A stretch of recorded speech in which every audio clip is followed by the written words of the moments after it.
What is up, fellow thermonuclear AFers? I am Dan Favale coming at you with another NBA team look ahead. We are on to the Utah Jazz, and that means for the third consecutive season, we will be speaking to the Athletics' Tony Jones. Follow him on Twitter at TJones on the NBA, spelled exactly as it sounds, and you can also see it on the screen if you're watching on YouTube.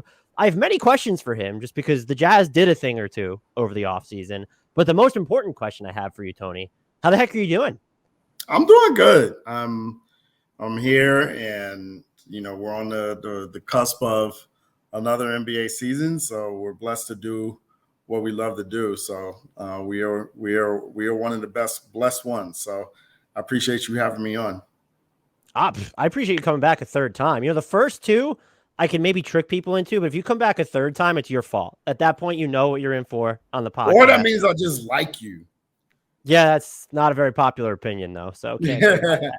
I will say, while I am happy that we get to do what we do, this offseason, even though it was the longest one in 3 years, flew by for me. It didn't feel like it was the longest one. It felt like it was over. I could have used like another 2 weeks probably before getting into the thick of everything. I'm not going to lie. Yeah, I mean, that's what happens when, there's so much. There was a lot of going on this offseason. So, especially with the team that you cover. Yeah, especially with the team I cover. And there'll be a lot going on next offseason too. So, yeah. Yeah. I don't want to turn this into like a retrospective on the offseason, but I do have to ask, just given the haul that they got for Rudy Gobert, Donovan Mitchell, absolutely monstrous, was now the right time to tear it down and start over to that extent, in your opinion? Well, I mean, if you get they got more than what they should have for Donovan and Rudy. As good as Donovan and Rudy were, I mean, they got,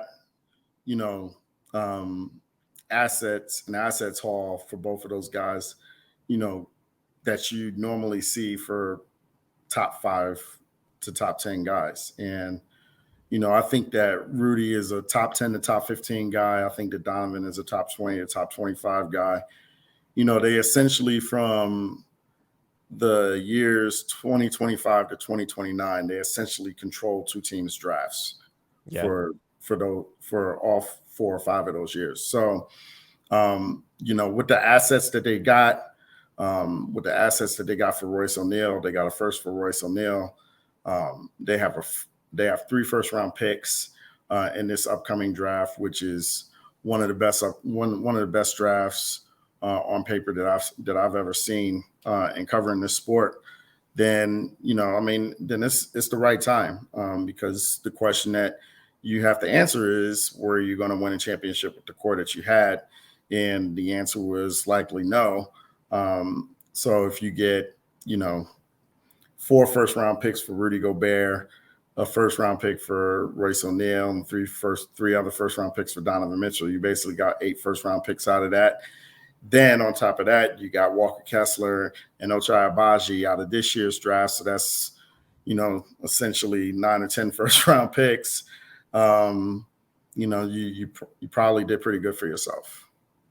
They may have single-handedly just reset the superstar trade market price. Just when you're looking at what they got for both Gobert and Donovan Mitchell, that is just, we know teams give up a lot for superstars, but that was just a caps lock haul for both of them. And I think it's going to impact how teams not go about their asking prices when they're trading stars in the future. But if you're a team looking to trade for a star, you have to put that as part of the calculus. Like, oh, we're going to have to bankrupt our asset well, so we better be ready after we make this superstar trade. I feel like this single-handedly just sort of shifted the superstar trade paradigm in just this upward directory, in part because I do believe teams for now, we'll see what happens in the next CBA and as the cap goes up, but stars aren't moving around in free agency anymore.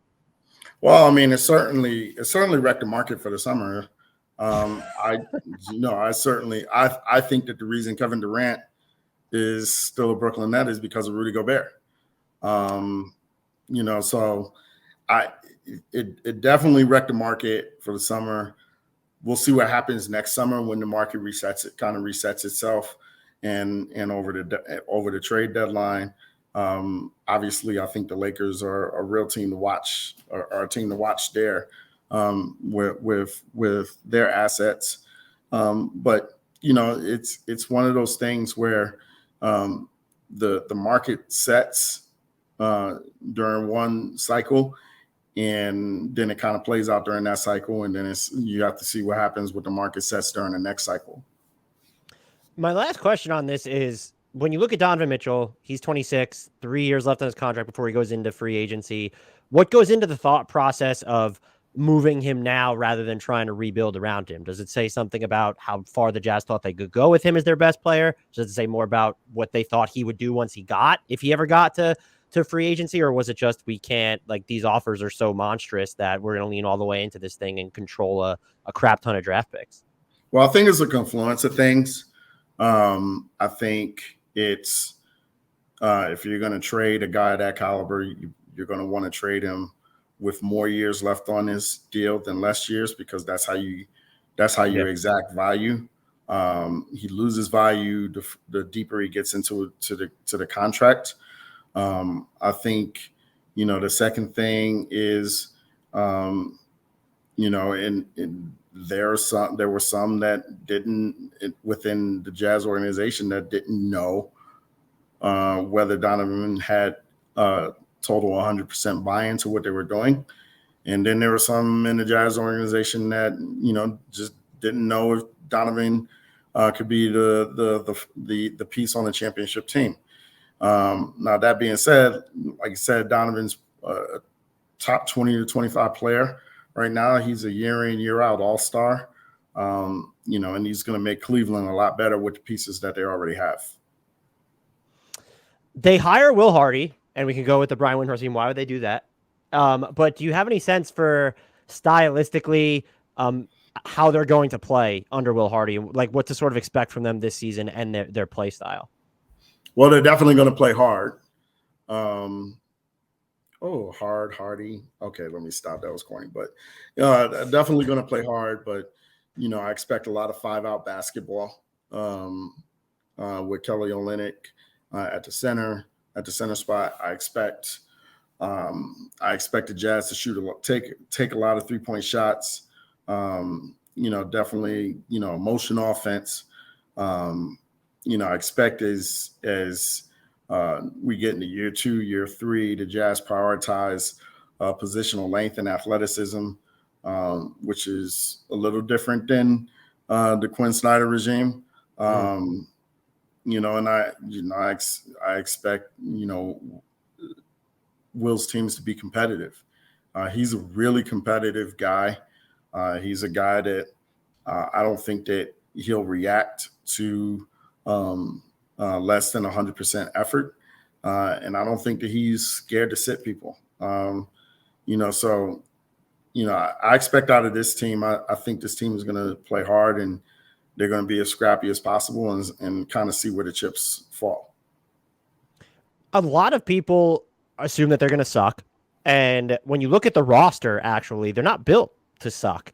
And I know you sort of just wrote a piece on this as well, but would you expect them to enter the real tanking race this season via trades or shutdown? Do you think they're just going to be organically bad, or if we want to call it rebuilding enough to not have to worry about that? Because you look at them on paper, and if they don't make a single trade, whatever their over under is, like I think it's 24, 25 at this point, like if everyone's healthy, like they're better than a 24, 25 win team. They're not built to be San Antonio or Indiana right now.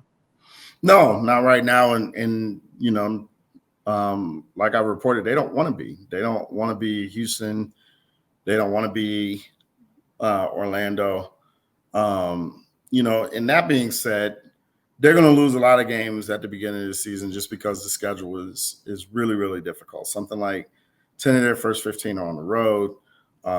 They've got Denver and Minnesota coming up this week. They've got Denver again next week. They've got the Lakers. They've got the Clippers. They've got the Mavericks. I mean, it's just team after team after team in their first 20 that, even a really, really good team will struggle with that kind of schedule. So they're going to come out and they're going to try to be competitive, and they're going to try to win every game possible. What people don't realize is that this is a roster full of guys who are fighting to stay in the NBA. Mike Conley is fighting for another contract. Rudy Gay is fighting for another contract. Malik Beasley is fighting for another long-term contract after the one that he's on. Kelly Olynyk probably fighting for another contract. Jarred Vanderbilt, he's going to want a long-term contract. You can go down the list. Nickeil Alexander-Walker, he wasn't extended. He didn't get a rookie extension. He's going to be a restricted free agent next summer. So, he's fighting to stay in the league. Udoka Azubuike is likely going to be fighting to stay in the league. Same thing for Leandro Balmero. You can go down the line, and this is a unique roster in terms of guys who are fighting for something in their careers. Right now, if I had to close my eyes and think, the only guys on the Jazz roster who are really comfortable in terms of where they are in their career is probably Lauri Markkanen and Walker Kessler and Ochai Agbaji. Other than that, I mean, these people are all fighting for something. So, I know what the noise is around the team, tank this, tank that. And, the Jazz may very well end up losing a lot of games, but I know the people within that team, they're going to be fighting to win every game. I do think a lot of people mistake tanking for happening too much on the court when I think a majority of it happens off the court with the moves that teams make and the front office. And my callous perspective is that they do need to play that game, because when you look at this roster, and you sort of touched upon it a little bit, there's like a little bit of transience to it where you're talking about guys in contract years, guys who just don't profile as long-term keepers. And so does that make this more challenging than usual in year one of a rebuild, where there's not, you can look at Agbaji and Kessler and think that, well, we want these guys around long term, and you did just have Collin Sexton, but you have all these other players that I just don't think factor into the bigger picture. Is there a certain challenge of not being able to point at a guy or two and be like, these are who we plan to rebuild around? Because this is just very much like stage one of the rebuild from scratch.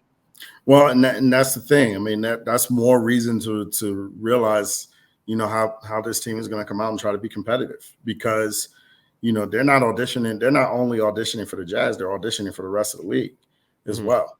If you, close your eyes and you look 3 years into the future, look into the year 2025, that's 3 years. How many of these guys are likely to be with the Jazz? Maybe 3 if we're lucky. Maybe. Right.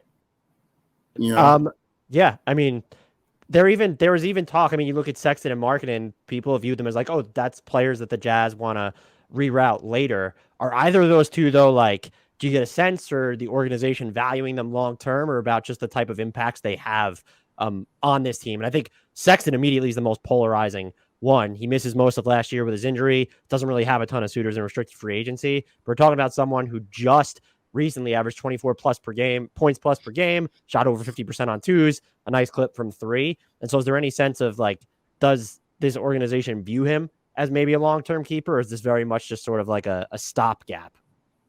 Well, they signed him to a 4-year deal for $72 million.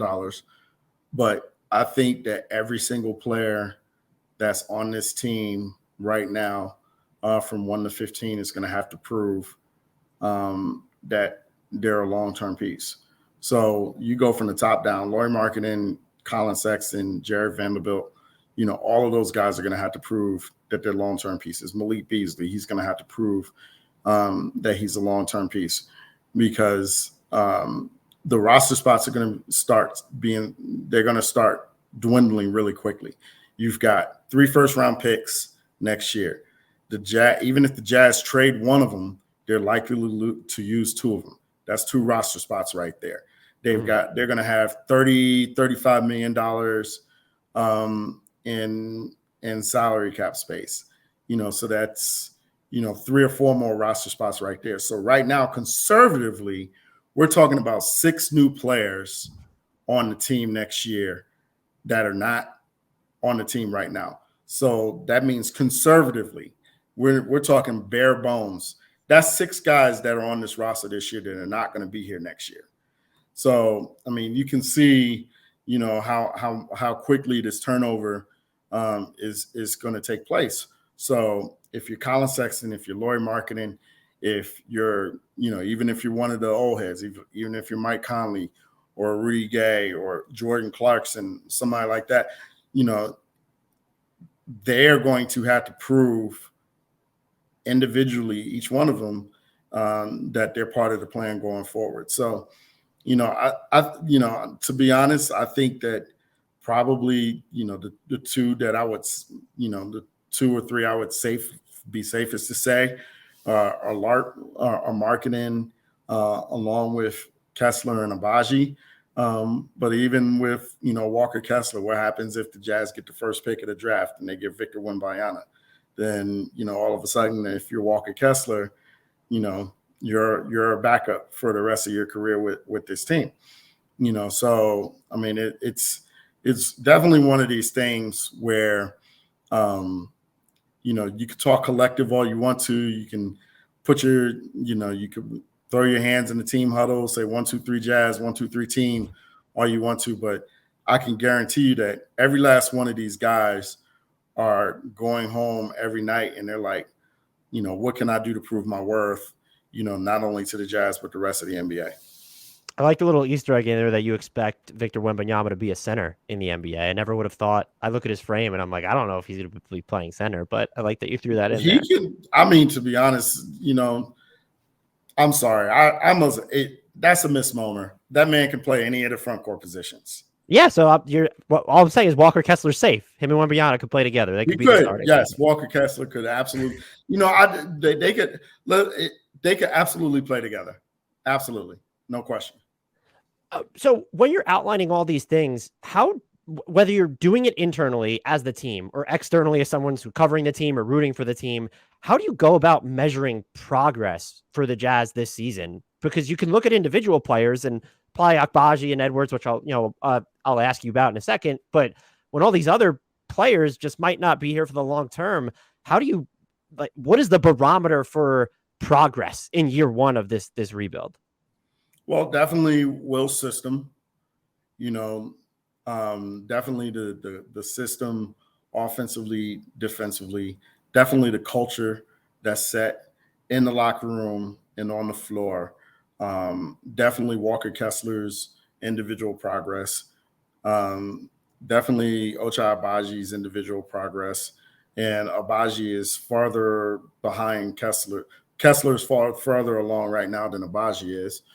And, Collin Sexton's progress and Lauri Markkanen's progress, all of those guys who are, 25 and under, though their progress, Leandro Bolmaro, Nickeil Alexander-Walker, Talen Horton-Tucker. I mean, there's a ton of young guys on this team that, you can develop, and then, maybe one of them hits and, let's say Lauri Markkanen blossoms into a franchise piece. He goes from, a complimentary piece in Cleveland to, oh my God, he's averaging 21 and 10 with the Jazz, and it's an impactful 21 and 10. Well, that's a win for the Jazz.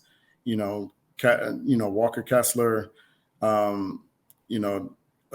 by game 40 or game 60, the Jazz realize, what are we doing here? This guy deserves to be in the starting lineup. Let's go ahead and put him in the starting lineup. Well, that's also a win for the Jazz.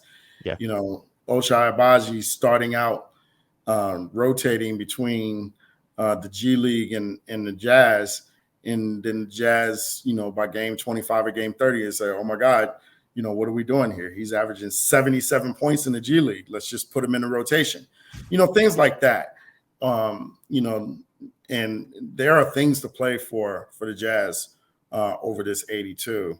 And, I think, some individual development is definitely one of them. I think, some of the other stuff is, setting the culture inside and outside the locker room, on the floor and off the floor, in the community. Even if guys are not going to be here, this is the way this team plays, under Will Hardy. This is the way this team acts under Will Hardy, because this is Will Hardy's ship, and he's the one that's going to be here next year, the year after, and the year after that. Yeah, I do think that's important because and this isn't even to criticize him, but I feel like there hasn't been a lot of just stylistic distinction in Houston, but because they have players who are, like, you point to them and go, oh, Jalen Green is that dude, or Alperen Şengün is that dude, because they might have just more of a long-term asset base in place. It's not as important to see like this discernible. I think this year it's mega important, but like through the first 2 years, and part of that, not Steven Silas's fault. They have the whole James Harden fiasco mucks up really the first season, even though he gets traded early. So that's what I look at personally when I'm looking at rebuilding teams that don't seem to have like necessarily a blue chip prospect is if I watch them, like, can I just identify what they're trying to do and how they're trying to play? Yeah, absolutely. And that's the thing, you don't that's why the Jazz have, they've communicated that, culture is going to be important and they don't want to completely bottom out because, if you teach losing habits to younger guys, it doesn't matter whether those guys are there or not. The culture is going to be there. And, it's hard to get that back. And the Jazz lost their culture last year more than anything. And that's one of the reasons why, that era of the Jazz just kind of stalled. So, I think that, building brick by brick for the Jazz and, for the Jazz trying to build it the right way or how they see it as the right way, I think it's important to them. I set the over-under before this podcast of me referring to Walker Kessler as Kessler Edwards at 1.5 in the first 20 minutes. I only fucked up once, so we hit the under on that. That was the goal. That was the goal. Walker Kessler. Can we get a Walker Kessler hype train check? What are your impressions early on of his game? I think that he's a unique player to anybody on the roster. He's got a high motor. He's very, very athletic, very bouncy, and he protects the rim well. And he's a tough kid, and he plays hard. There are times where he has no idea what's going on defensively. There are times where he's in the wrong spot offensively. But those are things that you can teach. And he's a smart guy, and he watches a lot of film. The things that you can't teach, the motor, the toughness, the athleticism on both ends of the floor, the hands. He's got really good hands. He's got soft hands where he can make catches in traffic. Those are things that you can't teach, and those are things that he has. So right off the bat, there's a baseline. I think that he's going to be an easy 10-year pro. How he picks up the stuff that he needs to pick up through coaching, that's going to dictate his ceiling. I think that his jump shot is going to dictate his ceiling. If he somehow becomes a guy who can knock it down from the perimeter, his value goes way up. So I think he has a chance to be a starter in this league. But he's certainly gonna make it through, at least 2 or 3 contracts in this league for sure. He does look like someone who's going to be able to, even when he's out of position, bust up a lot of plays from behind with his hands from the stuff that I've watched of him, which is good. What do you view for him? Like, what's the best way to streamline or test his offensive development? Are they going to give him like the green light to chuck some jumpers? Is it just we want to space the floor around him and let him try to do stuff around the basket? Like, what's just the best way to use him in year one? Or is it just to explore everything? Well, he's already shown the ability to be a vertical spacer.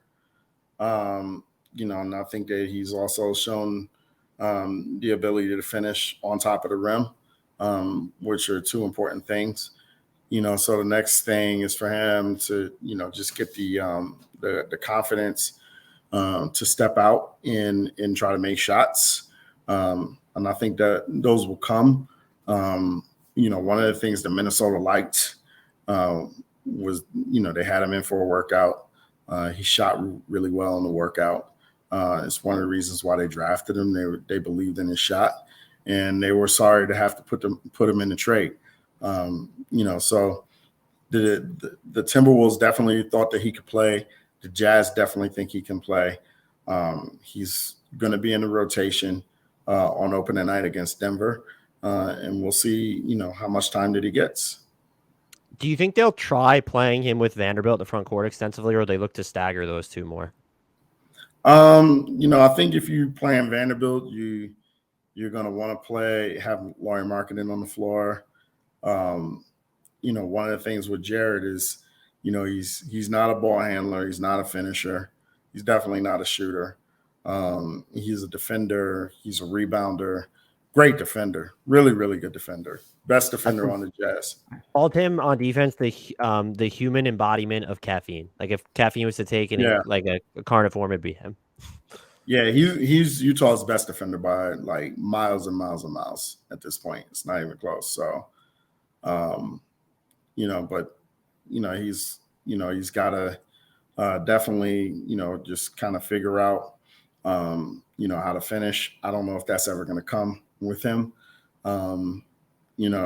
Some guys are just destined to be what they are. And I think that Jarred is one of those guys. So, that being said, you got to have some skill and you got to have some shooting around him to kind of compensate on the offensive end. I have the same question for Agbaji. Any early impressions of his game, and do we read anything into how limited his preseason usage was? Oh yeah, you can read into it. I mean, he's not in the rotation, so I just, I mean, it's definitely, it's kind of not a secret, with the way he's played. With how many minutes he's played, I think that, he's done some stuff well. I think when he's on the floor, the athleticism pops. You can see the athleticism. But I think that he's going to have to develop some stuff to get on the floor. And, some of this is just a numbers game, right? Like, Ochai is a 2-3. They're playing Lauri at the 3. They have so many guards. Yeah. They have so many non-wings, I should say. That's basically, they have so many non-wings. You've got Jordan Clarkson, you've got Malik Beasley, you've got Talen Horton-Tucker. I mean, there's just a lot of stuff between Ochai Agbaji and the floor right now. And, and some of that, and some of those roadblocks might get cleared out, by the deadline. And, we might get to a point in this season where the Jazz are like, okay, let's just play Ochai 25 minutes a night for the rest of the season for 30 games. But, right now, he's not going to be in a rotation to start the season. And, if I had my best guess, I think he's going to rotate between the Jazz and the G League at least to start the season.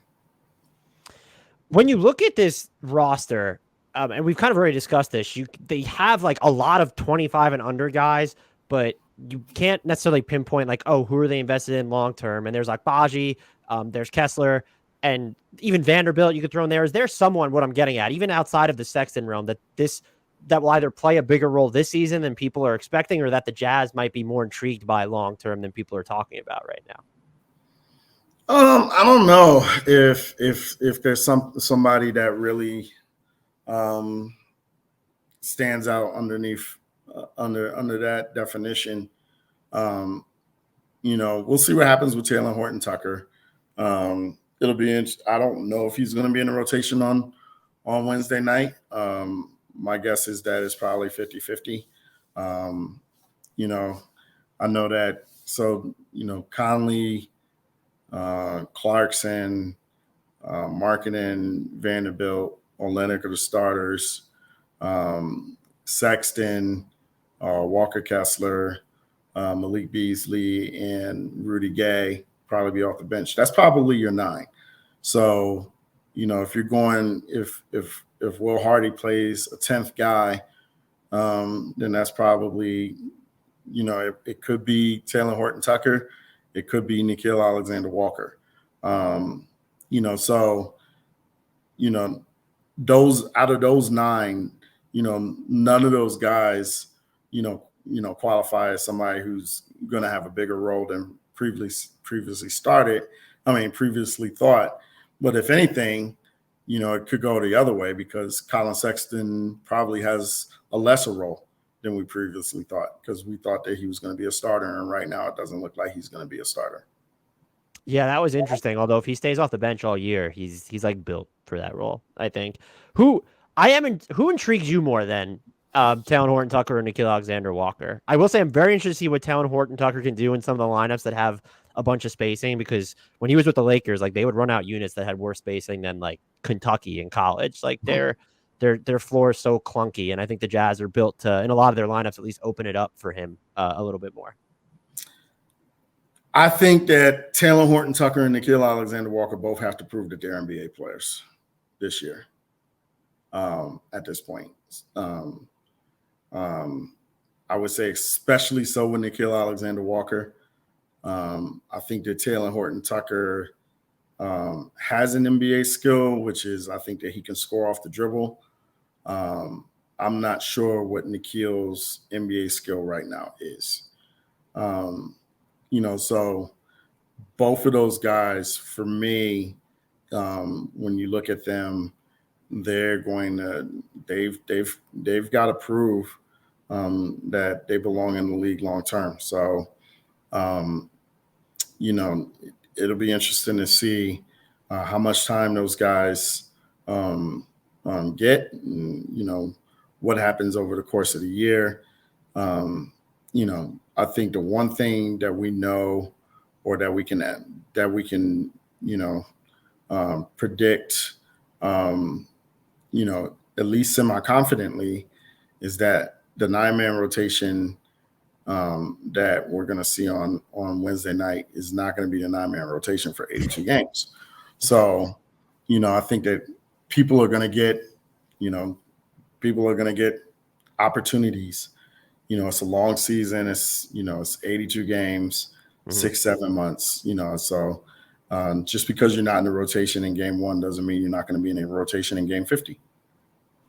I will say I'm more intrigued by Noah long term, and the best way I could frame it is I very much enjoy the journey of what he does. It's just the destination's always wrong when you look at like putting the ball in his hands, where it's always he's not passing enough, or what are these decisions he's making off the dribble. But it's like watching the aesthetics of his game, the stuff that he does. I guess until like really last season, I was a big believer in, but it's just it's again, the journey is entertaining, the destination is horrifying a lot of the time.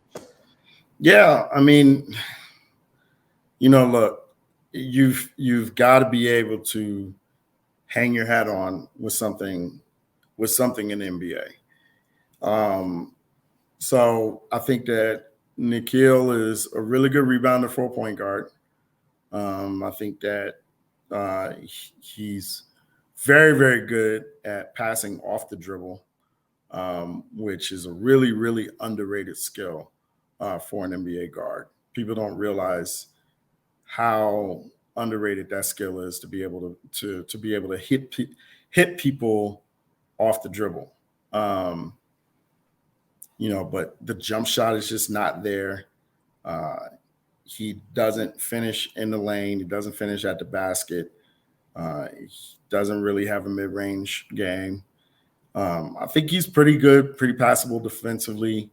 The fact that he's 6'5" really helps, because it gets him on the floor at any one of 3 positions. But he's got a lot to prove. I mean, he's going to be a restricted free agent at the end of this year. So he's going to have to pop in some manner this year. And if he doesn't, then it's going to be one of those things where I think that he's going to be fighting to get a contract. Yeah. I wish he would follow through on more of his drives too, because I feel like he could put better pressure like on the rim, but his finishing has been all over the place, like you already mentioned. I'm still holding out a little bit of hope. I'll rent a little bit of space on the Nickeil Alexander-Walker Island, not too much of it though. Does this team, when you look at how they're going to play and who's on the roster to start the season, have any underrated or identifying strengths that you don't think are receiving enough attention heading into the regular season? Well, I mean, it's a team that's going to be it's a roster that's going to be able to score. You put Mike Conley, Jordan Clarkson, Malik Beasley, Lauri Markkanen, Kelly Olynyk, Collin Sexton. You put all those guys out there, they're going to score points. Rudy Gay, they're going to score points. So, I think that's an aspect that people aren't really looking at. I think that, another underrated aspect that people really don't are really kind of overlooking is how hard this team is going to play. Like I think this team is going to play really, really hard from night to night.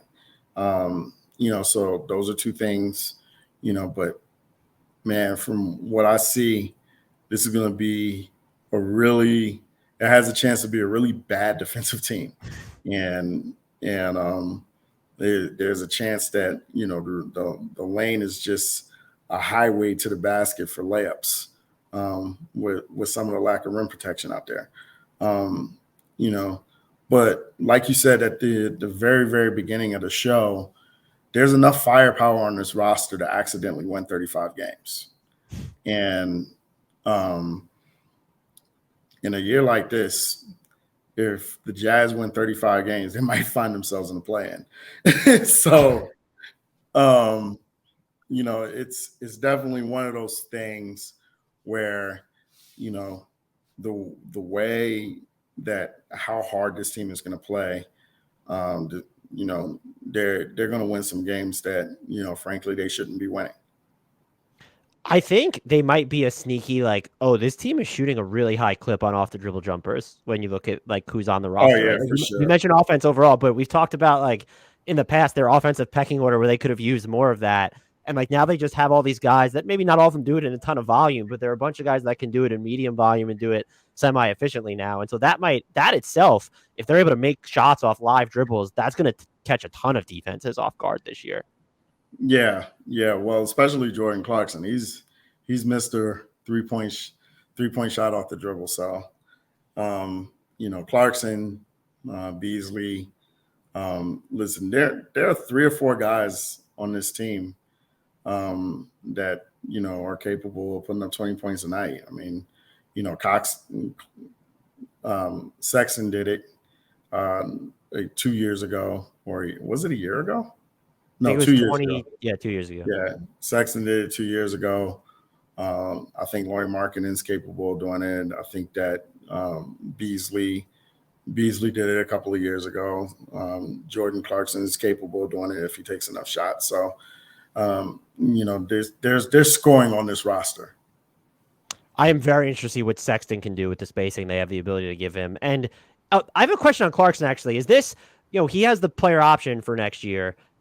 Is this someone that they could keep around as sort of a vibes guy for the rebuild? Because when you look at his age, it doesn't necessarily align with what they'd be trying to do, but he seems to really enjoy it in Utah, which I think is, kind of a big deal. Yeah. I mean, he wants to be in Utah. It goes, beyond he enjoys it here. He actively wants to be there. And I think the Jazz need all those guys that they can get. So, it'll be interesting to see what happens with Jordan. There haven't been really any talks on long-term extensions yet, but the Jazz can extend Jordan if they want to. Right. He's a guy that's a leader in the locker room. He's a guy that I think will be a leader on the floor, and it looks like he's going to be a starter this year, or at least at the beginning of the year, which is atypical to how the rest of his career is gone. You kind of already mentioned that 9 of the rotation spots to start the year are locked up with having Conley, Clarkson, Markkanen, Vanderbilt, Olynyk, Sexton, Beasley, Kessler, and Rudy Gay. What would be your prediction for how they fill out that 10th spot? We know there'll be a lot of experimental stuff going here, but if you had to pick someone who logs a lion's share of that 10th spot minutes to be the 10th most played player on this team, who would you bank on? I'll probably go with Talen Horton-Tucker at this point. Just because he can really adequately swing anywhere between the 1, the 2, or the 3. He's shown an ability to get into the lane and be able to score. And he's somebody that puts pressure on a defense off the dribble. So my guess right now will be Talen Horton-Tucker. Yeah, he's part of my weirdo lineup, which we'll get to in a second. But this team will be trying to win games in crunch time. Let's just lay that out. Let's assume that that's the case. What do you think winds up being their go-to crunch time lineup? Is it just what we project the starting 5 to be right now? Probably the starting 5. You know, I don't know if I can really project that because we haven't seen them really in a crunch time. You know, they've, I think that a lot of that'll be hashed out, over the first couple of weeks of the season. I'm sure it might not be in their first 3 or 4 games, but I'm sure at some point in the first 2 weeks they'll play a close game. That's a possession game down the stretch at some point. So, I think we'll see it then. But I think that Conley will definitely be on the floor. I think the marketing will definitely be on the floor. And then, beyond those two, we'll probably have to see. I would, and I don't know if this is like diabolical, and I know he's a rookie. I would just absolutely have Kessler out there all the time. I think we were talking about being worried about their rim protection, and he's like their best bet at kind of generating anything of that. Not even close. Their lack of rim protections, I mean, it's honestly impressive. If we're being honest, it's honestly impressive. It might be what saved Udoka Azubuike. It might be, honestly, it might have saved his roster spot because they have such a dearth of rim protection. Protecting the paint is what he does well. So, I think that, that honestly might have saved his spot this year. You're Will Hardy. What is one weirdo, bonkers, quirky, offbeat lineup that you're throwing out there this season?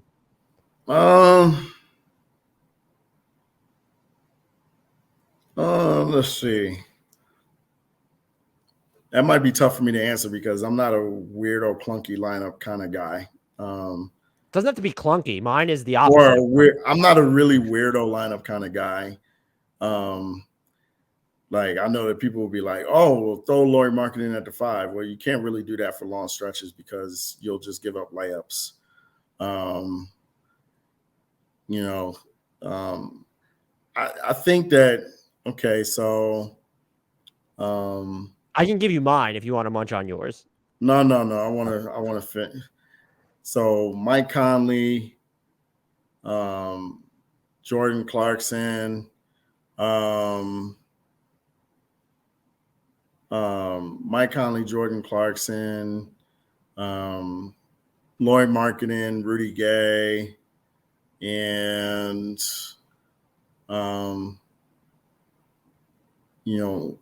Udoka Azubuike. Okay. I just thought because you'll have 2 shooting inexperience with the vets. I dig it. You have 2 shooting forwards. You can play Markkanen at the 3. Your shooters around them, and then just kind of see if you can have vertical spacing with Doke at the 5. I would love to see Talen, Horton-Tucker surrounded by size and shooting at the same time. Something I've just never been able to see in the NBA. Mm-hmm. So I would go him with Beasley, Markkanen, Olynyk, and I think I'd put Kessler in there anyway because Vanderbilt's not going to – Kessler has a better chance of space the floor at this point than Vanderbilt does. And either way, you probably trust Kessler even more as a finisher if you're going to give him the space to do it. So I'd love to see that lineup. And it's point guardless. But there's so much angularity to Horton-Tucker's game. It's just so it's just so unique that if you just give him a ton of space and guys that he could dump it off to or kick it out to, I just wonder if there'd be something there. I don't know how that team would dribble. Talen Horton-Tucker would pound the ball into the ground. I don't know if it would end well. I need to see it. I just want to see it. And I can be like an idiot with the Jazz lineups because they are in full-on self-discovery mode at this point. Hey, listen, that's the thing. That is the beauty of this. It's so much self-discovery to be had, for this team this year because, there's no expectation whatsoever in terms of wins and losses. It's just go out there and just, kind of have at it. So, I'm halfway kidding with this, but we might see Lauri Markkanen play the point at some point this year. Do it. Or do it. I would be absolutely here for that. I'd do it. Play Azubuike with Kessler and Vanderbilt, Markkanen and Olynyk, and then Markkanen has to be the point guard in that situation. Just get it done and see what happens. I have 2 over-unders for you. So if I set the over-under on the number of these players that get traded at 2.5 this year, Mike Conley, Clarkson, Marketing, Beasley, Vanderbilt, Rudy Gay, and Olynyk, would you take the over or the under on that? Yeah, I don't know. I'm not really sure if I'm the right guy to answer that, because I hate speculating on that kind of stuff. I'll call Danny Ainge once we're done, and I'll get him to I will say this. I think that if Mike Conley, goes 17-8, 17-9, 18-8, something like that, and by the deadline, the Jazz are able to get a first-round pick for him, then, that's a win for both sides, because I think more than anybody on this roster, Mike Conley deserves to play for a winner, and I think the Jazz really want to do right by Mike. So, I think that if some team comes in and says, hey, we really need a point guard for our stretch run, Mike's having a really good year. Sorry. Mike's having a really good year. Here's a first-round pick. Then, I think the Jazz will listen. So, that part is interesting for me. I know he's had some wonky moments over the past 2 postseasons, but he's been legitimately good. And I'm surprised that I know he has the huge guarantee on the second year of his deal. And I know the final year of his deal, excuse me. And I know that he's a little bit older, but he's still just really, really good. And so I'm surprised there wasn't more interest surrounding him this offseason. Maybe it's a matter of teams want to see what they have, once the offseason settles before they go into that mode. I don't know what the Jazz could ultimately get for him, but I would actually be fairly surprised. We would have to see him be bad, which one I don't expect. And then 2, I'd just be fairly surprised if there wasn't a ton of interest in him at the trade deadline. Yeah, well, he's somebody who I think is still a starter in this league, for sure. And he's, he's still really, really good. I think he's the best player on the team right now. And, I think that he's going to have a really good year, because he's playing for something. So, I think that, he should have had more value on the market. But, I think that if he stays healthy, I think he's going to have a big year. My conspiracy theory is that the Magic are going to fall ass backwards into contending for a play-in playoff spot. And then Mike Conley would just be perfect for them when you look at the guard play that they currently have to choose from. So that's just the team that I'm randomly, because everyone wants to mention Dallas and these other teams. I need to go off the beaten path a little bit. And I'm just like, you know what? Orlando viewing him as sort of a short-term solution because they're better than expected. That's the team I have my eye on. In part because Charlotte sucks. They're going to suck so much that I just think probably Orlando is the team I'm just looking at these. It's like, oh, they're going to outperform expectations by quite a bit. You don't look at Chicago? And get sad? Yeah, I definitely look at Chicago and get sad. Well, you don't look at Chicago as a team that can use Mike Conley? I guess if we don't think Lonzo is going to play this season, their salary stuff is just so weird that I just don't know who you end up trading for Mike Conley. Are you trading Vooch for Mike Conley? That gets really weird. You're not going to trade DeRozan or Levine for Mike Conley. Right. Man, you just depressed me. The Bulls are sad. I miss Lonzo already. Well, they're starting Ayo at the point. I do love him. I do like him too, as well. He does literally everything. He was defending 4s and 5s last year. He was just all over the place. Yeah, for sure. This team's over-under as we record is 23.5 wins. Now, I would steer clear of anything Jazz-related this year, but would you go over or under on that? I think I go over.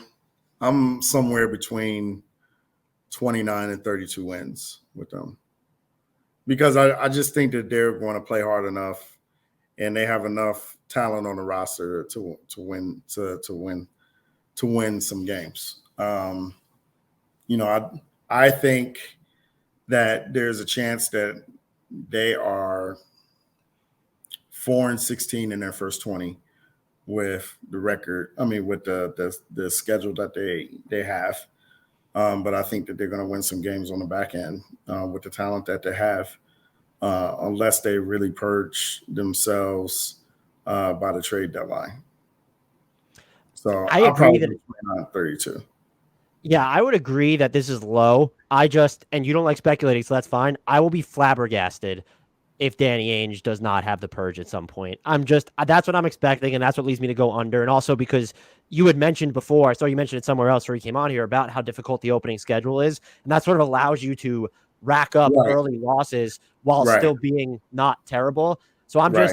I think I'm trying to manifest Jazz's fans' hopes here too, because a lot of them have been my mention saying like, "Oh, we're going to be too good. Don't let us be too good." And I'm like, you know what, Danny Ainge has got you covered. You're not going to be too good. But that is, I think, And what I would say with Jazz fans is, only one team is getting Victor Wembanyama, and Scoot Henderson you looks know, pretty good. I'd take I him mean, as a. it doesn't even matter what Scoot Henderson. This draft is so loaded that it's going to be, unless your scouting department really sucks, it's going to be hard to come out of this draft without a really good prospect. So Phoenix Suns fans should be really happy that they're not going to be in the lottery this year. Is basically what you're getting at. Yeah, I mean, there's just guys all the way through the first round. This is, I mean, I know sometimes it sounds like lip service, but this is really a draft that's just kind of, generationally deep with guys who can play. Is there like a team or teams in the West that you'd be willing to say, okay, they're definitely going to be worse than the Jazz this season? Not even making a necessarily a prediction, but you're so confident. Like I think there's probably the Spurs. Like they just seem like they're going to be like maybe one of the most flagrant take jobs in the league, and then like maybe OKC. I go back and forth on them because Shea's really good. They don't have Chet Holmgren. The West is just it kind of gets weird at the bottom. Yeah, I mean, I think maybe Houston, maybe OKC, maybe San Antonio, but I even think that if you keep San Antonio together, I mean they have stuff there, like Keldon Johnson and Devin Vassell, like those guys are good players, Yeah, and they're really good players on the wings. So I mean Jakob Poeltl, he's a guy that who's a definite starting center in this league. They have guys who can shoot the ball, and so I definitely, I definitely like what they're doing down there. So I mean, I think that some of this stuff, you got to let play out for the season. But I definitely think that. With the Jazz, I mean, by the end of this first 20, we're going to know specifically where stuff is going, because if they're 10-10 through the first 20, somehow 10-10 through the first 20, the Jazz front office is going to be like, go ahead and play as hard as you want. And if they're 2-18 through the first 20, the Jazz front office might, say, hey, Mike, look, go on this vacation to the Caribbean for 2 or 3 weeks. We're just going to say that you have a sprained ankle. So, Is there anyone or anything about this team we didn't discuss that you think needs to be discussed? Just that I think it's really imperative for the Jazz to get this rebuild right. They got the rebuild about 85% right. And that got them to the best record in the league in 2021. And because they did not get the last 15% right on the margins, that era fell apart.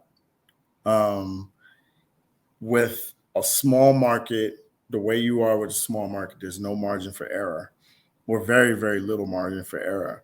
Mm-hmm. So, the Jazz are going to have to not only get the big stuff right in this next rebuild, but they're going to have to get the little stuff right as well. I do think they're off to a good start with the big stuff. Just you give yourself as many bites of the draft apple. And you mentioned how much they control with Cleveland, Minnesota, plus their own. Odds are, like, you're going to have some really, red carpet level picks here. And I think that, to me, is the best way to start rebuilding. And then you're right on the little things, because there was just so much just extracurricular shit surrounding this team at one point that just was very uncharacteristic of a team that was supposed to be as good as they were. And they always felt like they were, they were half a player short of like winning a title all the time. I felt it's just like, and it could have been more than that in some years, but it was never this huge glaring hole. It was, well, if they had like a half a player better, they would have maybe have won a championship. And so like, that has to sting to think about too, as you usher in like this next era. Well, that's the thing. I mean, you may raise a good point, with this team.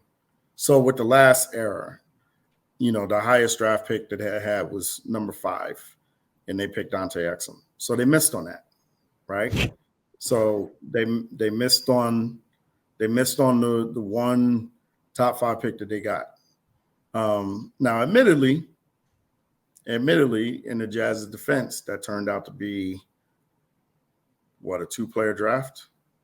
Yeah, that draft was rough. It turned out to be Wiggins and Embiid. So for so long, it was probably a 1-player draft, if we're being honest, until he got traded to Golden State. Right. So I mean, that turned. So Marcus Smart. I'm talking about in terms of star level guys. Oh yeah, I forgot Smart was in there too. But yeah, you're right. In terms of star, but he's not a star level guy. He's a star level role player, and Wiggins is a star level role player. But he was an all-star, so we're going to put him in star level guys. So all-star starter. Sorry, I got it wrong.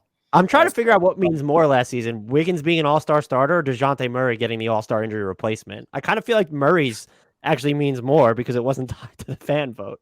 But I'm sorry. Listen, please carry on. Wiggins earned it and then some in the playoffs. So I don't have. He did. I do. There were executives who voted for him as like the best perimeter defender in the league, which I still thought was wild. But he was the second best player on a finals team. You're not going to catch any arguing from me on that. So I mean, that turned in. So the point being that turned into a 2-player draft, but that was the only top 5 pick that they had through that whole era. So, they had one other. So that they had one other lottery pick, I believe, and they traded that for George Hill. And that pick turned into George Hill was so good. Yeah, but that turned into Taurean Prince. That pick turned into Taurean Prince. So, the Jazz probably made the right move there. So, but the whole thing is, they built that around Gordon Hayward. They had one top 5 pick. This rebuild, right? They're going to have they're in all likelihood going to have a lottery pick this year to start it off. Where in the lottery it is, that remains to be seen. But you're controlling Cleveland and Minnesota's drafts in 2025, 2026, 2027, 2028, and 2029. So that puts the onus on Minnesota and Cleveland to be really, really good for 5 straight years. Both of those teams. That's hard. Look at how quick windows are closing in the NBA. No injuries, no nothing. Yep. So in all likelihood, the Jazz are going to have more than one lottery pick in this iteration of the rebuild. So, we'll see what they do there. We'll see what they do. Like I said, they're going to have $30 million in cap space. We'll see what they do there. They're going to have, so many first-round picks that they're going to be able to trade some picks for guys. So we'll see what they do there. They just have an insane amount of assets to do a lot of stuff with that the last era didn't have. So we'll see what happens. They're gonna be just fascinating to follow from so many perspectives this year, even if you're only into transactions, but also just sort of trying to figure out what they are on the floor. Tony, for anyone who may have skipped the intro, are you able to tell our listeners where they can find you and all the great work that you do? You can find me at T Jones on the NBA, and you can find me in the pages of The Athletic. He does great work over there. Love reading his stuff. Thank you so much for doing this campfire again with me this year. And I'm sure, as you know by now, I will be spamming your DMs again in the future. For sure. Thank you so much.